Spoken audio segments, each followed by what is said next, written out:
Bitcoin gila. Terlalu ramai sangat yang orang menjadi jutawan segera kerana menyimpan satu biji Bitcoin pun dah capai dekat 400,000 dia punya duit yang ada dia tu lebih kurang dah ada 400,000.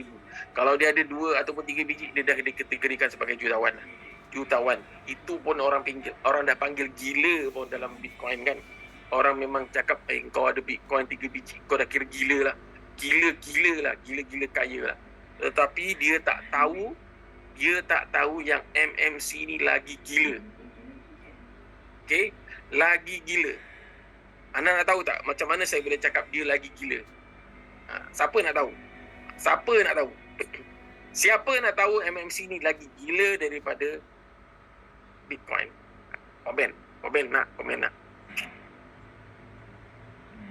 Okay, komen. Okay. Ini kalau anda tahu ni, saya tak tahulah, mungkin tak boleh tidur lah ni. Kalau siapa yang belum pernah dengar lah. Kalau yang dah pernah dengar, mungkin dia dah tahulah.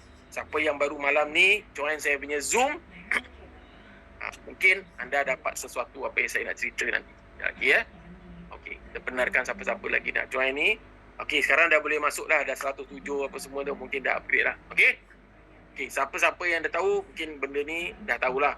Sesiapa yang tak tahu, ni saya akan cerita perbezaan antara Bitcoin dengan MMC dari segi gila. Gila ke gila-gila, saya tak tahu. Okay.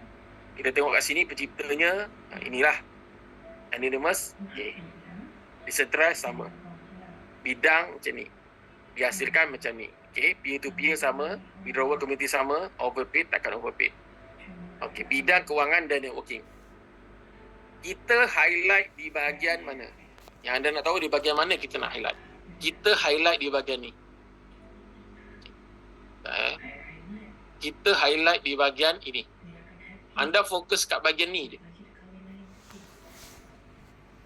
Okay. Baru dapat upgrade. Itulah. Tadi rasa memang package lah tadi. Setahu saya kalau 100 limit kepada 100 memang package. Alright, settle lah. Okay, anda tengok di bahagian mining dengan bonus MMC. Anda fokus kat situ je. Okay, dihasilkan oleh proses mining. Siapa tak tahu tentang Bitcoin, anda boleh Wikipedia, anda boleh Google. Berapakah limit Bitcoin yang akan ada di pasaran dunia? Limitnya adalah sebanyak 21 juta sahaja. Kenapa 21 juta? Saya tak tahu. Itu kena tanya Satoshi Nakamoto kenapa 21 juta. Dan saya tak tahulah kenapa ia dilimitkan kepada 21 juta sahaja. Okey. Tetapi di MMC dihasilkan oleh proses bonus MMC. Kalau anda fikir logik bonus MMC ni, kalau kita kira, kita sifirkan, kita congak-congak sikit dia dihasilkan oleh proses bonus MMC. Okey, contoh kita ambil satu orang. Satu orang ni package, dia ambil join package 5 star.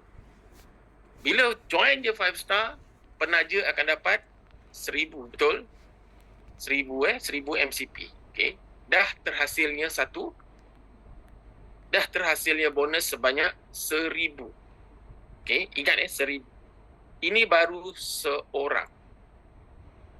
Kalau contohnya ada 1000 orang,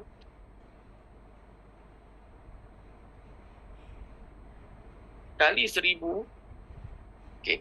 Kalau ada 1000 orang join 10,000 punya package, maksudnya dah menghasilkan 1 juta MCP. Okey? Nampak Itu kalau saya kira 1000 orang sahaja yang join 10,000 punya package. Okay. Dah ada 1 juta MCP. Kalau kita pula kira pula 10,000 orang, 10,000 orang yang join 10,000 punya package akan ada 10 juta MCP. Okay? Anda tengok kat dunia ni, saya agak-agak lah, dalam 10 bilion orang lah, agak-agak lah. Dekat Malaysia sahaja 34 juta. Betul? 34. 37 ke? 37 ke 34? Tak tahulah. Yang terkini berapa? 37 ke? Ke 34 juta? 34 juta lah senang cakap. Kita ambil lah 1 juta orang sahaja. Kita ambil 1 juta pun tak apa. Kita ambil 1 juta. Kita ambil 1 juta.